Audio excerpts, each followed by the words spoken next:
Welcome, my friends, to a tale of stark survival and fierce hope on the sun-blistered frontier of the American Southwest. Imagine a young woman, her heart brimming with dreams of love and security, forced into a marriage by correspondence. She travels thousands of miles, only to be left alone under the relentless desert sun, her future as parched as the scorching sand beneath her feet. Yet from that dire emptiness emerges an unlikely savior, a proud Apache chief whose compassion defies all expectations. Brace yourselves for a riveting journey where betrayal tangles with redemption, forging a destiny no one could have anticipated.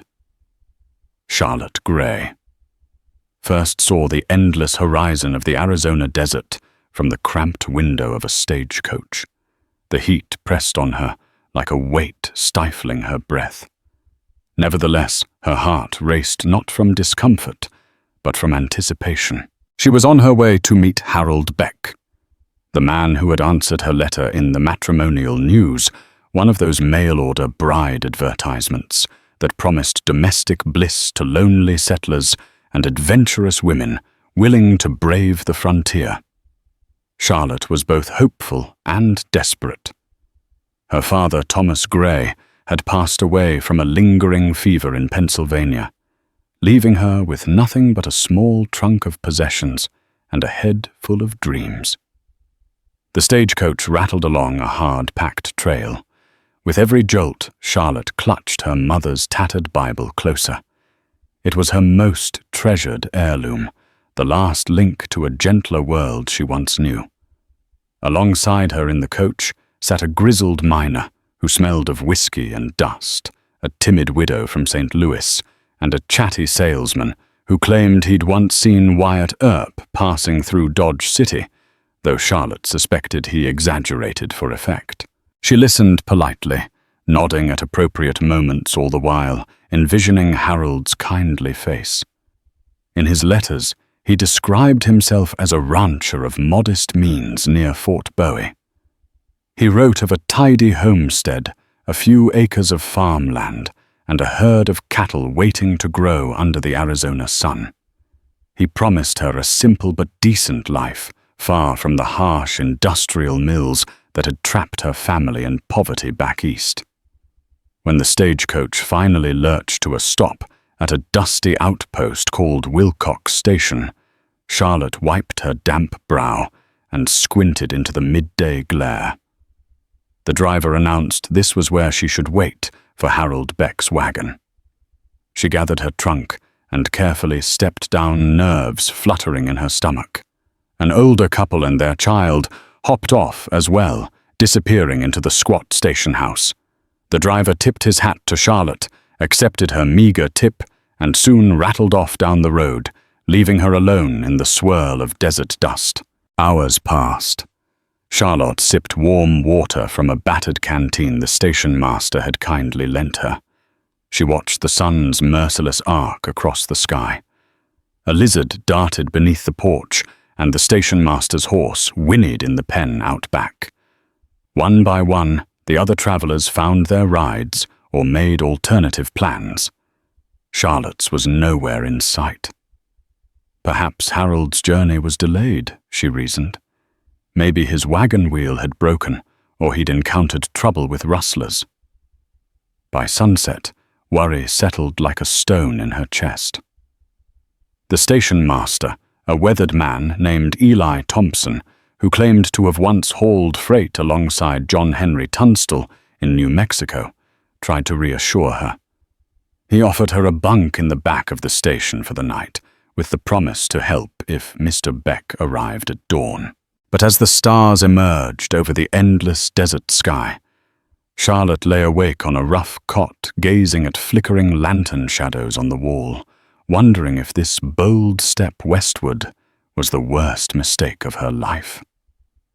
Dawn came quickly, bringing with it the piercing call of a distant hawk and the rumble of a freight wagon stopping by the station. Charlotte scrambled outside, her eyes searching hopefully. The wagon was driven by a stranger who had only come to deliver supplies. No Harold Beck, no gentle greeting, no explanation. As the morning stretched on, Eli Thompson offered to hitch his own horse and ride a few miles along the route Harold might have taken. Hours later, he returned with nothing to report but endless desert. Charlotte's heart sank. She read and reread Harold's letters, searching for clues about why he might not have arrived. The words spoke of a man eager for companionship, someone proud of his ranching prospects and anxious for a woman to share them. Yet the day dragged into late afternoon, and the horizon remained empty. The station was hardly a proper settlement, just a weathered house, a stable, and a rickety corral that Eli used for changing horses. Desperate, Charlotte borrowed a pen from Eli's wife, Ruth, and composed a letter to Harold. She asked whether something tragic had happened, or if he had simply changed his mind. She offered heartfelt apologies in case her coming had caused offense. Maybe she had misunderstood his intentions. With trembling hands, she handed the letter to a mail courier who rode in on a scrawny mule. The courier promised to deliver it if he passed near the Beck Ranch, though he'd never heard of the place himself.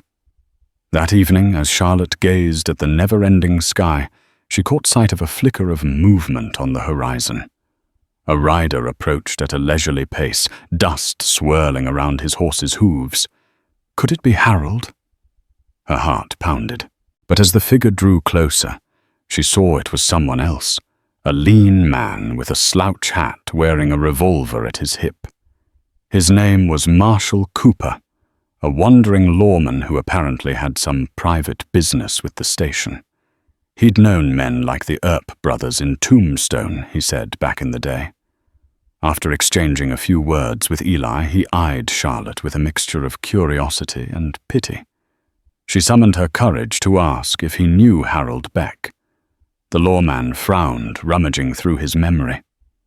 "Harold Beck," he repeated. "Can't say I do. There's a couple of ranches east of Fort Bowie, but I've never heard of anyone by that name." He offered to check the records at the nearest town, but Charlotte felt the sting of betrayal stirring. Could Harold Beck be a phantom? Had he never existed at all? A sleepless night of reflection led Charlotte to a bold decision. She could stay at Wilcox Station indefinitely, waiting for someone who might never appear, or she could travel onward. Summoning nerve she didn't know she possessed, she asked Eli for directions to Fort Bowie. If Harold truly had a ranch near there, perhaps she might find him herself. Without hesitation, and with a sympathetic look, Eli scrawled a crude map on a scrap of parchment. The route would take her across a stretch of unforgiving desert, but he believed she could find a small settlement along the way. She set out at dawn on a borrowed mule, her trunk strapped to a half-broken wagon borrowed from the station. Ruth insisted she take extra water and some provisions, dried beans, jerky, and hardtack. The desert wind gusted through Charlotte's bonnet, the sun's heat already biting. She felt a swirl of emotions: fear, anger, sorrow, and the faintest glimmer of hope that perhaps she would find Harold's ranch. Perhaps there was a simple explanation for his absence. But as the dusty miles stretched on, that hope began to wither like the sun-scorched sagebrush along the trail. The route Eli had drawn seemed straightforward on paper, but on the ground, the desert played tricks on Charlotte's senses. The unyielding sun bleached out the horizon, and rocky outcroppings looked identical for miles. Every cactus-laden ridge blurred with the next. By midday, she found herself in a labyrinth of mesas and low hills. Her clothes were already sweat-soaked, her lips parched despite rationing water. The borrowed wagon's single mule plodded wearily, occasionally braying in protest. She had no choice but to press on. When the sun reached its zenith, Charlotte searched desperately for any sign of a settlement or a landmark. Instead, she stumbled onto a fork in the trail that Eli's map hadn't mentioned. She guessed left traveling another hour until she realized it might be the wrong choice. Fear clawed at her. She couldn't go back. She had neither the energy nor the confidence to retrace her route. Each time she pulled out the map, the lines made less sense.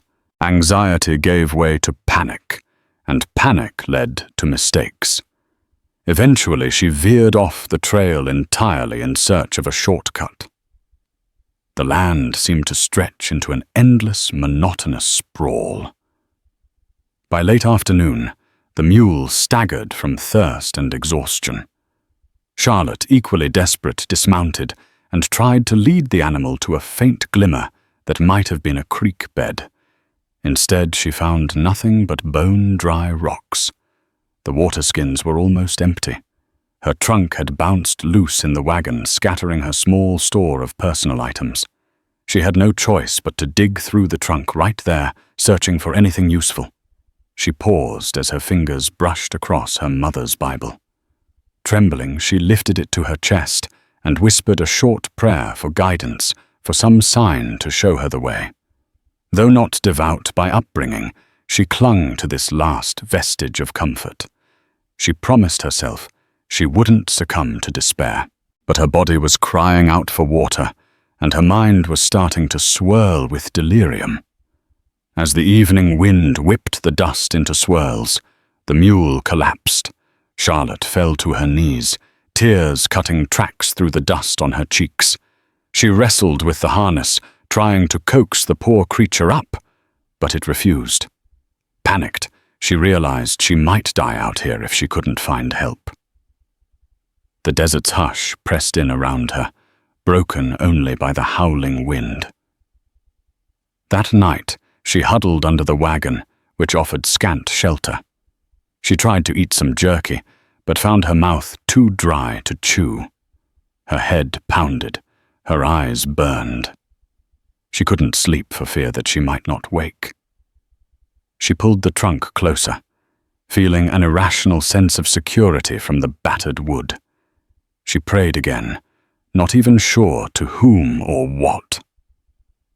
A few hours later, the faint glow of moonlight illuminated the scrub, revealing the silhouettes of distant rocks that looked like crouching animals. She felt a wave of terror. She was alone, vulnerable, and likely too weak to fight off even a scavenging coyote. As dawn approached, Charlotte's throat burned with thirst. She felt delirious, unsure if she was dreaming or awake. In her haze, she thought she saw figures moving along the ridge, shadows gliding in the early morning light. She tried to scream for help, but managed only a hoarse croak. Moments later, she slumped forward in the sand, consciousness flickering like a candle in the wind.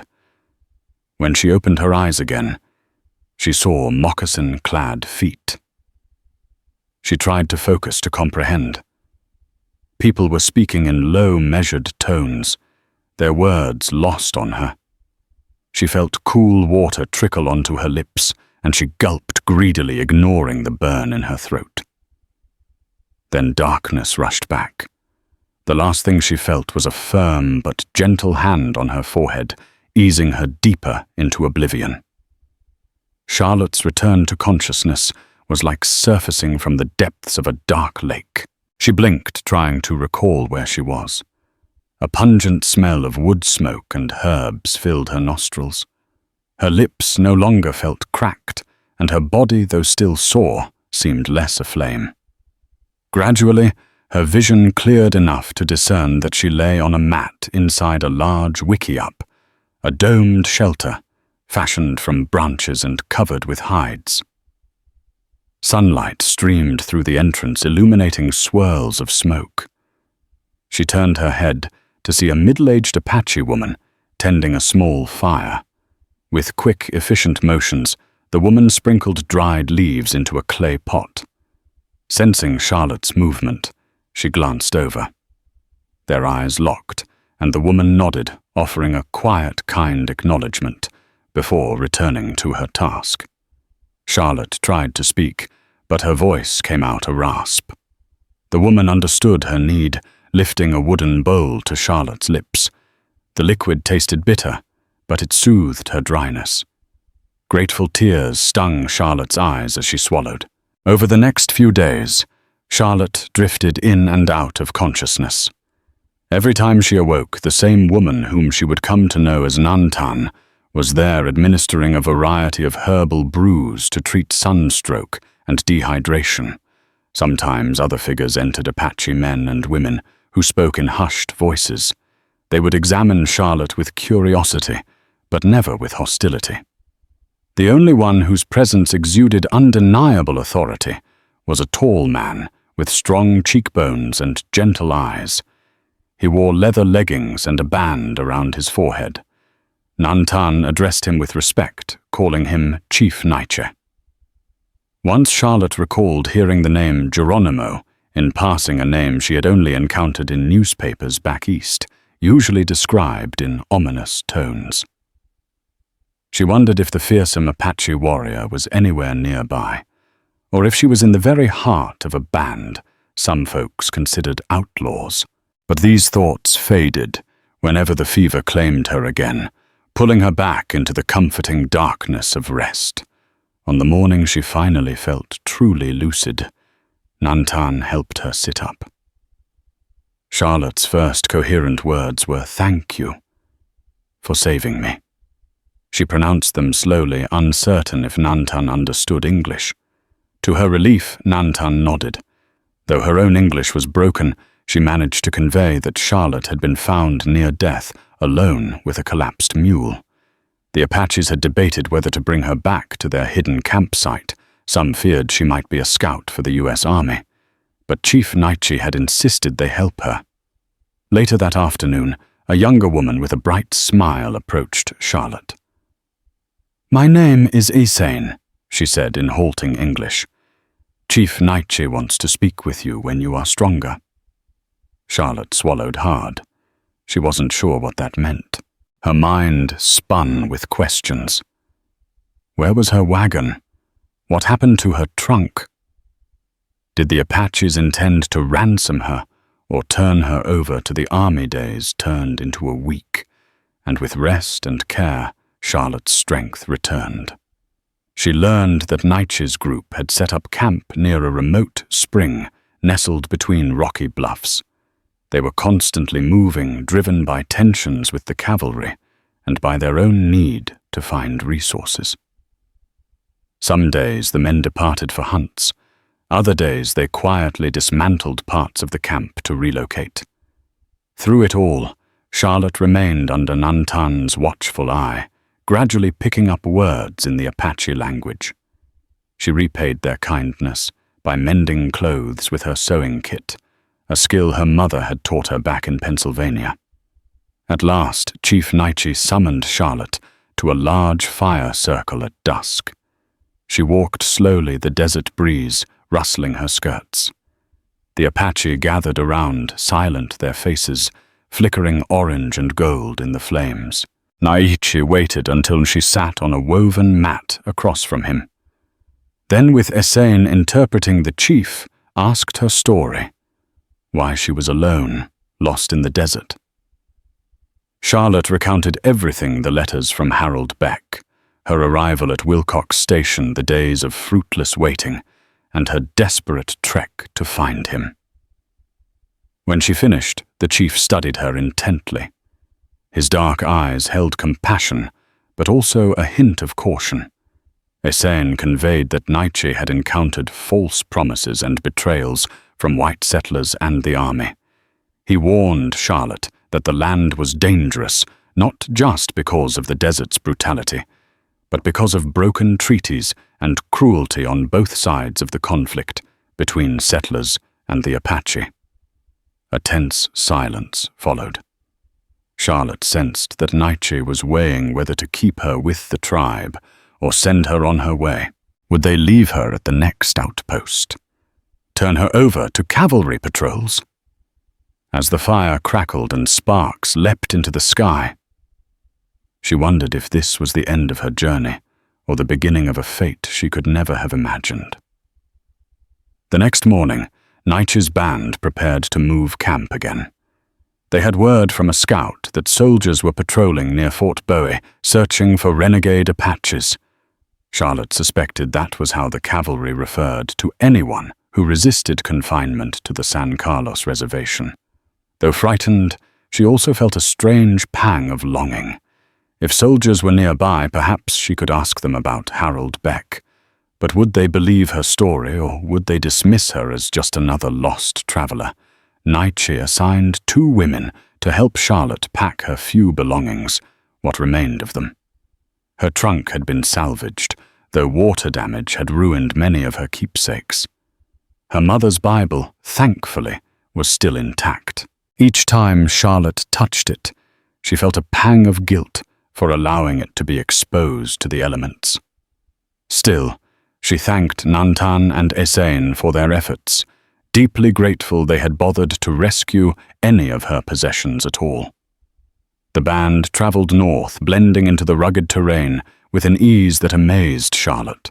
Men scouted ahead, women and children followed, and the dogs trotted alongside, sometimes nipping at the heels of pack mules. Charlotte rode a horse loaned to her by Nietzsche. He must have recognized she was too weak to walk long distances. During breaks, she listened attentively as Esain taught her Apache phrases, simple greetings, words for food, water, and gratitude. The tribe members looked on with curiosity, some smiling when she pronounced words correctly, others stifling laughter when she fumbled. One evening as they camped in a secluded canyon, Charlotte mustered the courage to approach Nietzsche directly. She pointed to the sky and attempted to say, "Thank you," in Apache. The chief's expression shifted from guarded to soft approval. Through Esain, Nietzsche explained that gratitude was a core value in their tradition. Gratitude for the land, for the animals that fed them, and for the unity of the tribe. Charlotte felt a tightness in her chest. Here, in a place she'd been taught to fear, she had found unexpected kindness. Yet not everyone was welcoming. A stern-faced warrior named Ponche eyed her with suspicion. He questioned whether her presence would bring the soldiers down on them. At night, Charlotte heard him arguing with Nietzsche in heated tones. She understood only a handful of words, but the tension was palpable. It reminded her that she was an outsider, that at any moment these people might consider her a liability rather than a guest. In the weeks that followed, Charlotte learned to gather wild plants, fetch water from hidden springs, and even help with stretching animal hides after hunts.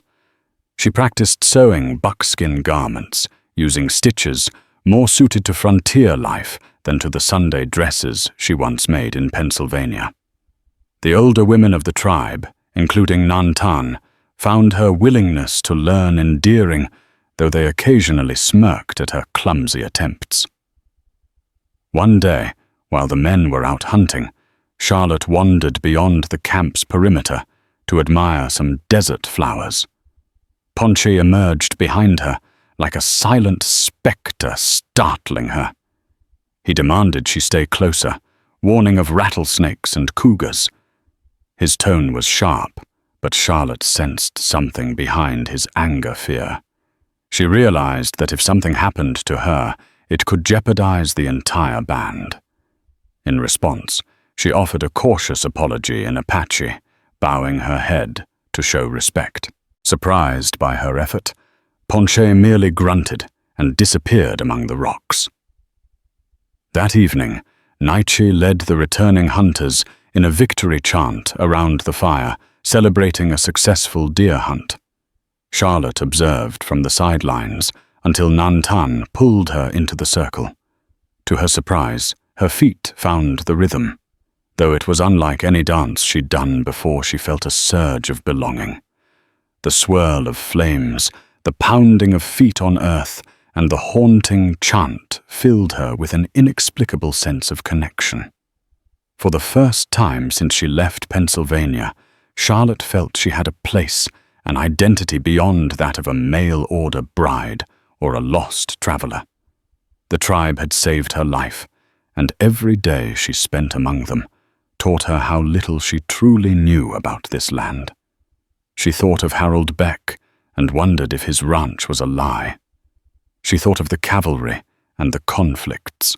But for now, she danced with the Apache, letting the echo of their voices rise toward the star-strewn sky, uncertain, yet profoundly aware that her destiny had shifted in ways she could never have imagined. News traveled slowly across the frontier, often passed by traders or scouts who ventured between military posts and distant settlements.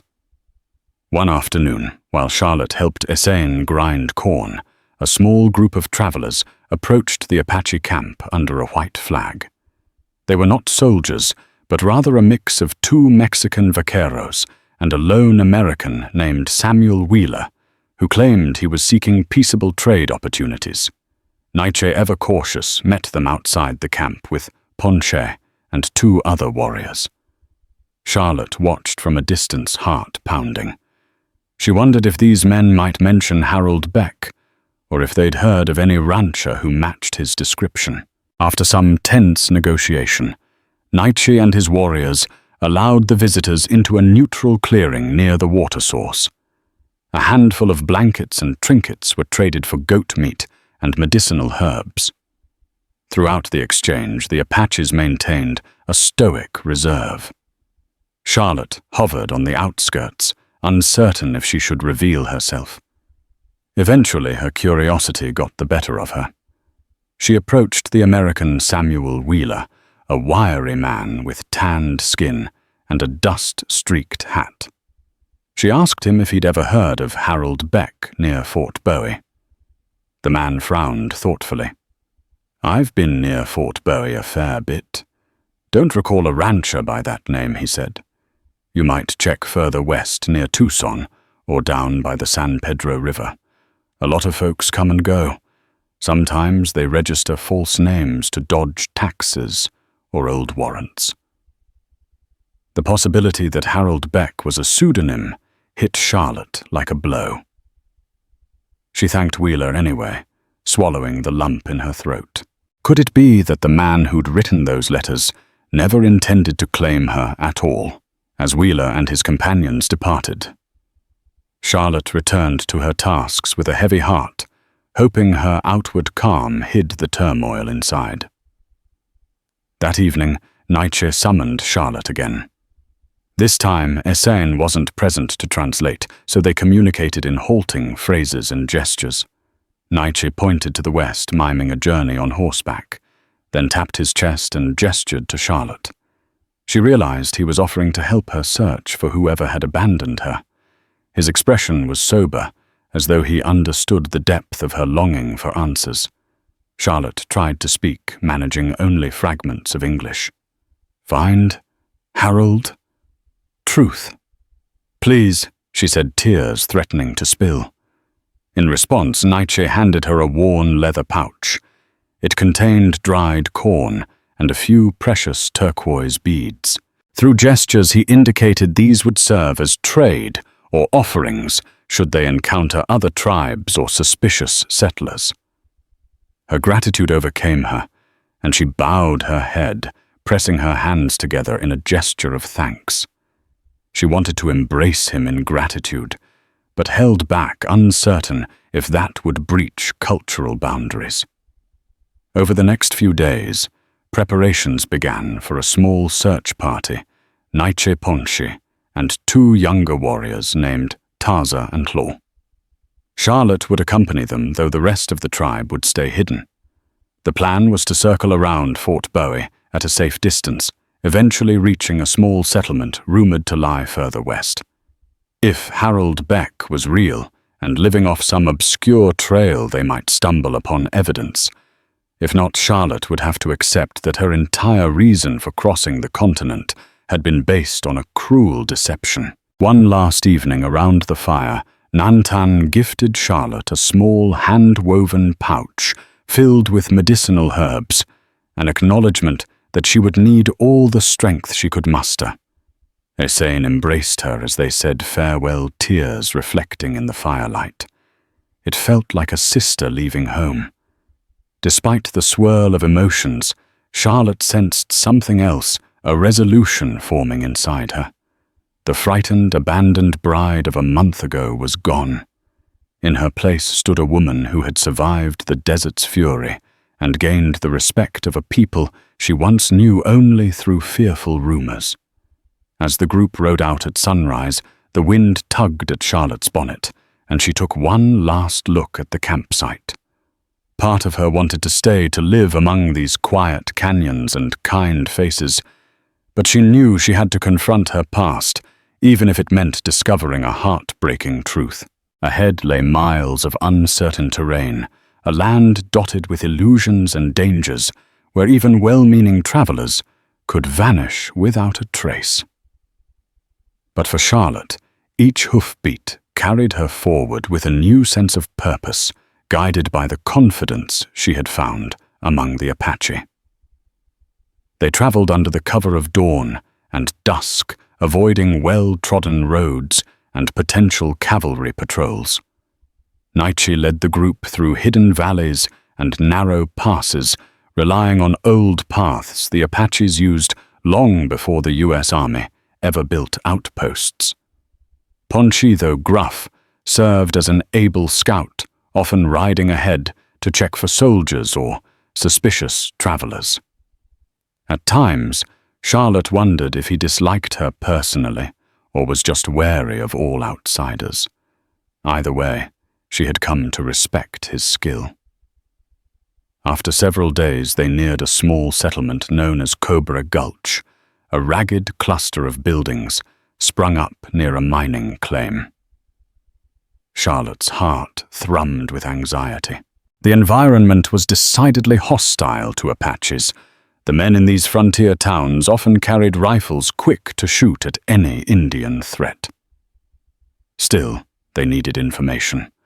So Nietzsche decided that Charlotte would go in alone, at first disguised in a borrowed dress that was less obviously of Apache make. Taza and Claw would wait at the outskirts, ready to come if she signaled. Ponchi and Nietzsche would remain hidden, trusting in Charlotte's ability to navigate the settlement. Steeling herself, Charlotte rode into Cobra Gulch on a dusty afternoon.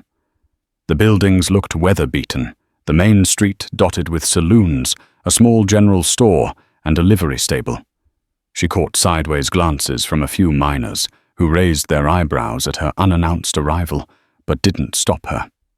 She guided her horse to the livery and dismounted, the swirl of dust and the tang of manure filling her nostrils. Inside the general store, a stooped man behind the counter eyed her warily. "Ma'am," he said, tipping his hat. Charlotte mustered a polite smile. She asked if he had any record or knowledge of a rancher named Harold Beck in the region. The man scratched his whiskered chin, pulling out a dog-eared ledger. He flipped through pages, scanning names. After a moment, he shook his head. "No Beck listed here," he replied. "You might check with the sheriff. Folks pass through all the time, might have registered claims or mailboxes elsewhere." Following the storekeeper's advice, Charlotte made her way to a squat structure marked with a peeling sign reading Sheriff's Office. Inside, she found an older lawman. Sheriff Caldwell, who looked up from a battered desk as she entered. He asked her business, and she explained she was searching for a missing person who might have settled nearby. The sheriff considered her words, scanning her face. "I've heard many a story about folks vanishing," he said gravely. "Criminals, runaways, or sometimes men who never intended to keep their promises. Have you got any of his letters, or anything with a signature?" Charlotte produced the only letter she still carried, the one Harold had sent, instructing her when to arrive at Wilcox Station. She tried not to show her shaking hands. Sheriff Caldwell took it, examined the handwriting and frowned. "I don't recognize this writing, but I do know of a few scams floating around.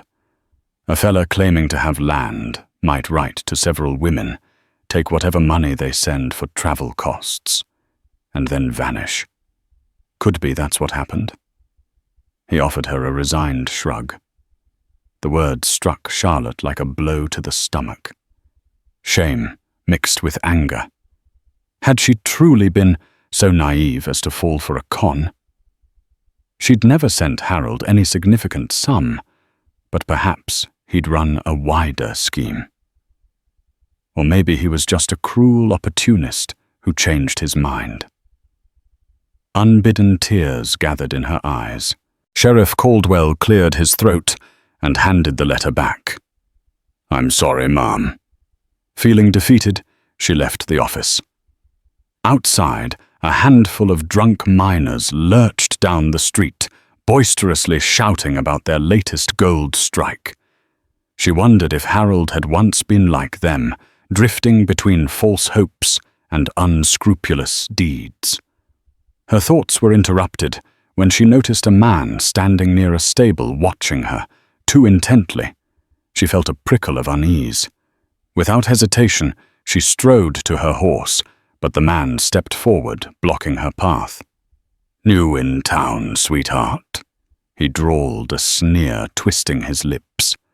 He wore a pistol on his hip and looked at her with predatory eyes.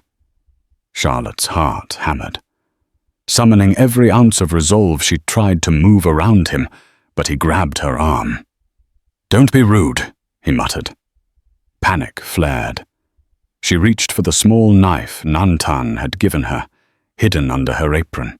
But before she could draw it, the man's hand flew away from her arm, and he stumbled back, yelping. Behind him stood Taza, his face grim, holding a stout wooden club. He had intervened, ignoring the risk of being identified as Apache. For a split second, the bully seemed ready to draw his gun. But seeing Taza's fierce stance and Claw stepping from the Shadow's rifle at the ready, he backed off, cursing under his breath. A hush fell over the onlookers. Charlotte didn't linger. She climbed onto her horse, Taza and Claw behind her, galloping out of town with adrenaline pumping. When they regrouped in a thicket of mesquite outside Cobre Gulch, Nietzsche and Ponche were waiting, eyes dark with concern.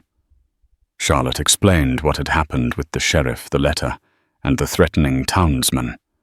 Ponche scowled as if to say, "I told you so." But Nietzsche merely nodded. The possibility that Harold Beck was a fabrication weighed heavily on Charlotte. She didn't know which hurt more, the betrayal or the foolishness she felt for believing it all. Yet as she looked at the Apaches around her, she sensed a solidarity far deeper than any illusion. Their journey wasn't over, but something in Charlotte had shifted irrevocably. If Harold Beck truly didn't exist, she would have to forge a new path, one that might lie far from any white picket fence or mail-order marriage. Charlotte's disillusionment simmered in her chest like a slow burning coal.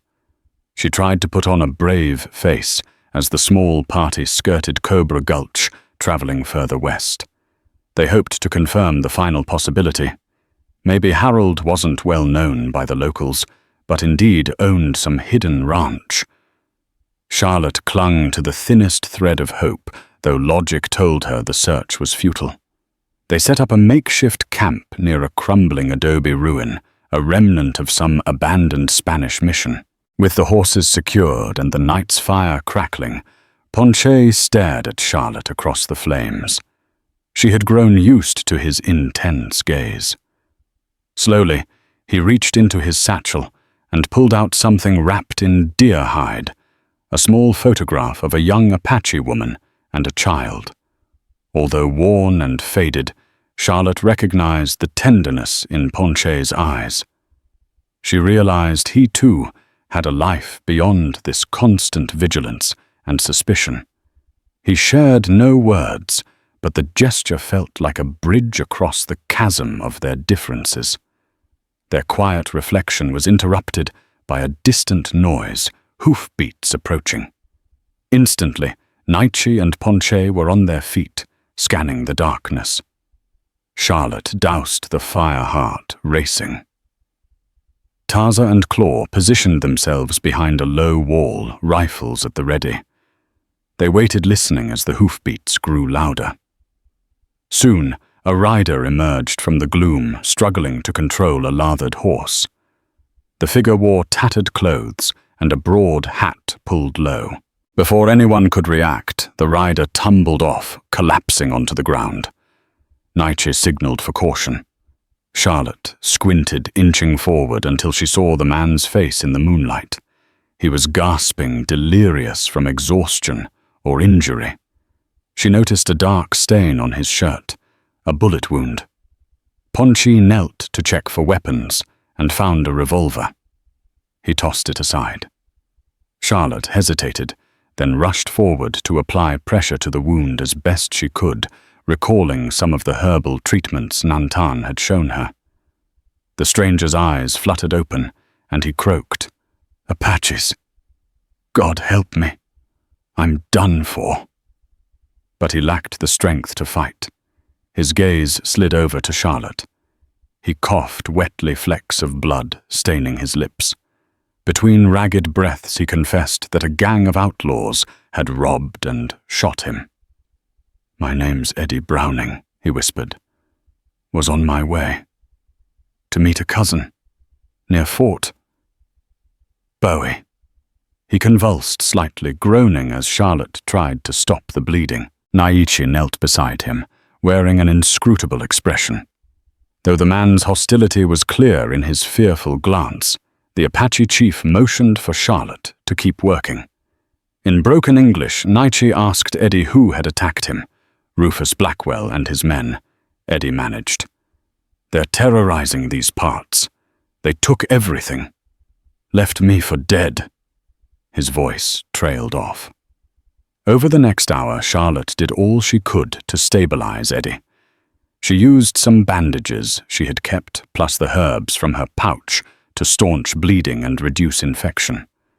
Ponchi and Taza stood watch, uneasy. The man could be a liar, a trap setted for them. But as the night wore on, Eddie's condition worsened. He clung to Charlotte's hand, delirious, sometimes murmuring about a Harold Beck, though it was hard to decipher in his feverish state. At the mention of that name, Charlotte's heart jolted. She leaned closer, but Eddie slipped into unconsciousness. Could he have known Harold Beck? Was it random delirium or something meaningful? She looked to Naichi, who shrugged in uncertainty. Dawn was hours away, and the man's life hung by a thread. As they took turns keeping vigil, Charlotte realized this could be the twist of fate she had dreaded or hoped for. If Eddie survived, perhaps he held the key to understanding Harold's disappearance. Or maybe the name had just bubbled up from Eddie's delirium. Regardless, she had a choice risk traveling with an injured man in search of medical help, or leave him to die. She had experienced her own near-death moment in the desert and remembered the kindness of strangers. She couldn't in good conscience abandon him. Whispering a silent prayer, she sat next to Eddie, cooling his fevered brow with a damp cloth. Ponche kept watch, scanning the horizon for any sign of Blackwell's outlaws. Naiche paced, torn between caution and compassion. The night seemed endless, the darkness weighing heavily on them all. By the time the first pale streaks of dawn appeared, Charlotte's eyes ached with fatigue, but her resolve was unshaken. She would see this man through, if only because once someone had done the same for her. Morning light revealed Eddie's pale, clammy skin, and Charlotte feared he might not survive. She convinced Naichi that they needed proper medical help, maybe from a traveling doctor or a well-supplied settlement. Despite the risks, Naichi agreed. Taza and Claw rode ahead to scout the next town. Meanwhile, Charlotte, Ponche, and Nietzsche carefully lifted Eddie onto a makeshift litter behind one of their horses. They traveled slowly, every jolt sending Eddie into spasms of pain. Charlotte kept his wound dressed, administering the herbal remedies she had, but she knew he needed more.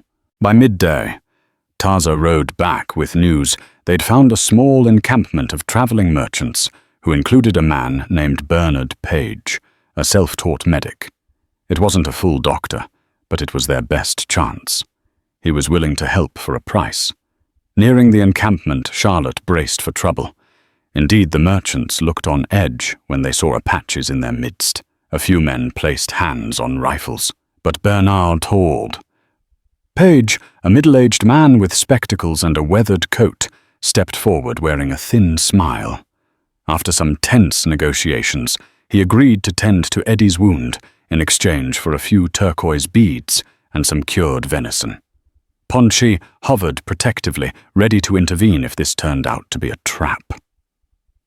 Over the course of the day, Page used carbolic acid to clean Eddie's wound and stitched it closed with catgut. Charlotte helped as best she could. By evening, Eddie was stable enough to speak, though weak. With Ponche glaring, Eddie cleared his throat and gazed at Charlotte, recognizing her from the night before. "Thank you for saving me," he said haltingly. "Didn't expect help from Apaches." Charlotte chose to ignore the bias in his tone. Instead, she pressed him gently about the name he had murmured in his fever dreams, Harold Beck. Eddie's eyes flickered with confusion, then realization. Harold Beck. Yeah, I heard that name. Some fella was talking about running a scam in the mail-order bride racket. Met him in a saloon near Tucson. He bragged about how he'd swindled a poor girl out east into coming all this way. A real piece of work. Eddie swallowed, grimacing from the pain. I don't know where he's at now. Last I saw, he was headed for Colorado, maybe. Or maybe he was just lying again. Charlotte felt her world tilt. It was the confirmation she dreaded. Harold Beck had indeed been a con artist, toying with her life. She thought of the letters, the empty promises of a modest ranch. All of it a lie. Anger surged, but beneath it lay a sharper sting of betrayal. She had risked everything for a phantom. Tears pricked her eyes as she forced herself to remain calm. Nietzsche, watching the exchange, seemed to sense her distress. He asked Charlotte if they should continue the search or accept this truth and move on. Ponche stood by, arms folded, his expression suggesting that continuing would be a fool's errand. Charlotte took a shaky breath. I need to let it go, she whispered. Harold Beck is gone. There's nothing more to find. For a moment, relief mixed with sorrow. She finally had closure, though it tasted bitter. Eddie tried to console her in a clumsy sort of way. You're lucky, miss. Could have ended up dead if he'd been around. Or worse. Charlotte nodded, not trusting herself to speak. Soon the merchant caravan prepared to depart, uneasy about staying close to Apaches. Bernard Page insisted they leave as well, hinting that soldier patrols might not look kindly on the band. Charlotte realized she no longer had a reason to fear the truth. She belonged with the Apaches more than anywhere else. Harold Beck had abandoned her, but Chief Nietzsche and his people had saved her. She looked at Nietzsche, who returned her gaze with understanding. As the merchant wagons rolled away, Eddie sighed. Guess I owe you folks my life, he said, addressing the Apaches with an awkward nod. If there's ever anything I can do. He trailed off, unsure how to repay such a debt. Ponche glanced at Charlotte, then back at Eddie, his expression unreadable. That evening, they set camp separately from the merchant group to avoid conflict. Charlotte slipped away to sit under a mesquite tree, alone with her thoughts. The sky burned orange and purple at sunset, a dramatic display over the cactus-strewn plains. She recalled the day she left Pennsylvania, brimming with hope. Now she felt a strange mixture of loss and liberation. Harold Beck might have taken her trust, but he hadn't claimed her soul. She sensed footsteps behind her. Turning, she saw Nietzsche. He said nothing, only inclined his head toward the horizon. In the falling darkness, he extended a rough piece of turquoise. She recognized it as one of the tribe's sacred stones. When she hesitated, he placed it gently in her palm and curled her fingers around it. Perhaps it was his way of saying she had a new home, a new destiny. With tears glistening, Charlotte pressed the turquoise to her heart, letting the final vestiges of betrayal slip into the desert twilight. In the days that followed, Charlotte traveled with Nietzsche, Ponche, Taza, and Claw as they guided Eddie Browning back toward safer territory. The injured man grew stronger under Charlotte's and Bernard Page's rudimentary care, though he winced with every bump in the trail. Despite his initial prejudice, he began to see the Apaches not as faceless enemies, but as individuals who had spared his life. Ponche remained watchful, but occasionally let slip a curt word of advice, like how to tie a better bandage or where to find water. Eventually they reached a fork in the road, where Eddie would go one way and the Apache another. There the two groups paused for an awkward farewell. Eddie, still pale and fragile, dismounted and offered his hand to Nietzsche, who hesitated before taking it. "Thank you," Eddie said, voice thick with emotion. "I owe you folks a lot." Nietzsche merely nodded. There were no grand speeches, just a sense of solemn understanding. Eddie turned to Charlotte. "I'm sorry about that man who tricked you," he offered. "I wish I had better news." She forced a faint smile. "Thank you for telling me the truth," she replied. With that, Eddie tipped his hat, mounted up, and rode away, disappearing over the next ridge. Ponche exhaled. "That one might actually live," he muttered in Apache, though Charlotte caught enough of the words to sense he was relieved. The group then turned south, heading toward the hidden canyons, where Nietzsche's band was waiting. With each mile, the weight of Harold Beck's betrayal lifted from Charlotte's heart. In its place, she found an unexpected sense of possibility. When they finally returned to the tribe, Nantan and Essane greeted them with smiles and warm embraces. Charlotte found herself enveloped by the familiar smells of wood smoke and mesquite. Children scampered around her, giggling at her dusty skirts. She felt like she was returning home. She realized with sudden clarity that she no longer yearned for Wilcox Station or the elusive ranch she had once imagined. This was her life now, shaped by trials she could hardly have foreseen. The following week, the tribe faced a decision. Rumors spread that more soldiers were coming from Fort Bowie, determined to corral any roaming Apaches. Nietzsche, guided by instinct and experience, chose to move deeper into the mountains. Charlotte prepared to follow, without hesitation. She owed her survival to these people. She was in many ways reborn among them. On the final night before they broke camp, a small gathering was held to honor the band's unity. Drums pounded softly, voices lifted in a haunting melody. Charlotte stood at the edge of the circle, uncertain if she was welcome in their solemn ritual. But then Nantan took her hand and led her into the center. The circle parted, revealing Nietzsche himself, standing tall. Under the moonlight, he spoke words Charlotte didn't fully understand. Essane translated afterward. Nietzsche had acknowledged Charlotte's strength, her gratitude, and the bond she had formed with the tribe. He invited her to remain among them for as long as she wished. Tears of gratitude spilled from her eyes. She remembered the day she arrived in Arizona, clutching her trunk, naive and hopeful. She remembered the endless hours of waiting at Wilcox Station, the desert that nearly claimed her, and the con artist who never intended to meet her. Now she stood in a circle of people who had risked their own safety to save her life, and continued to stand beside her, no questions asked. Sometime after midnight, the music faded and the tribe retired to their wiki-ups. Charlotte lingered by the dying embers of the fire, gazing at the stars.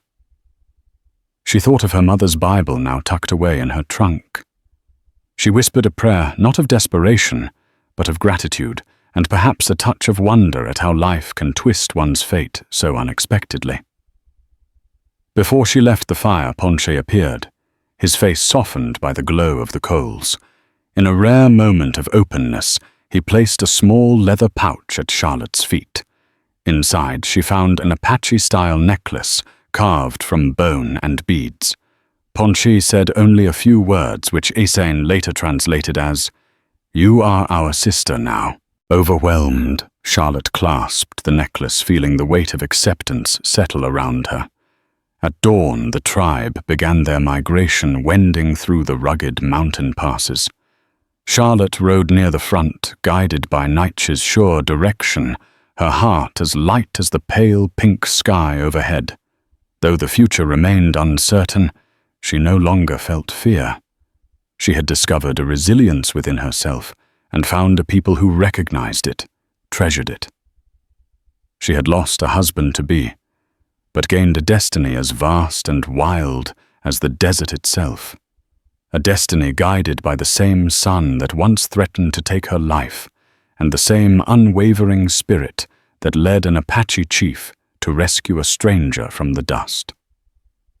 Thus ends the harrowing tale of Charlotte Gray, a mail-order bride who crossed the country for a phantom promise and found salvation and a new family among the Apache.